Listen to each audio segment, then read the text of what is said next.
direct આગળ તો કર્યો તો ત્યાં આગળ શું કરેલું આગળ જે ખેડૂતના હિતની વાત ને સોંપડવા હતો એમને ડાયરેક્ટ એમનું બુલડોઝર આજુબાજુ ચલાવી નાખ્યું અહીંથી કરીને આગળ 3 ખેતર આજ નહીં આજે તો નથી આ સાહેબ મકાન બન્યો ને આ પાછું લાઈન કાલે પેલું તોડફોડ કરીને આગળ લાઈન મેળ્યું કોઈ ખેડૂતની પરવાનગી વગર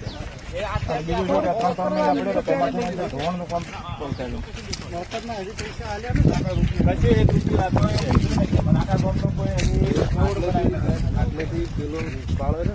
આટલી જમીન 18 મીટર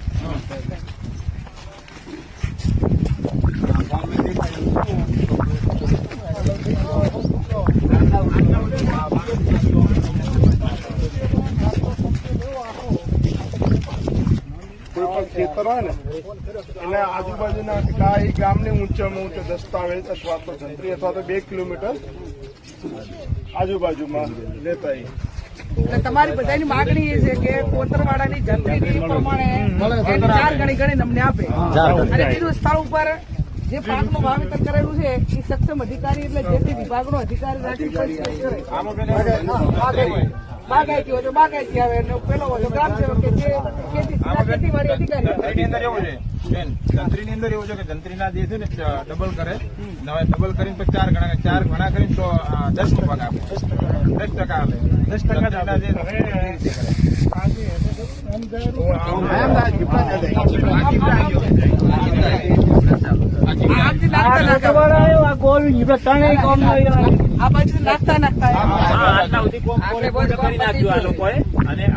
અટકાયેલો જ હતો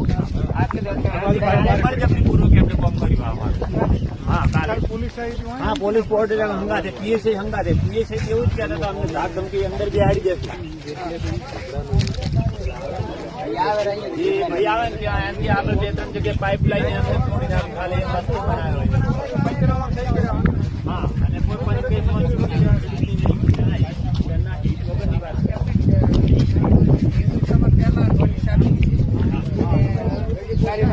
પોસ્ટરથી આપી છે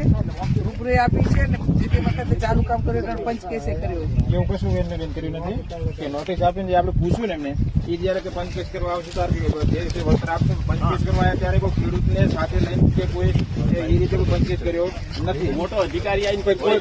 એમને રીતે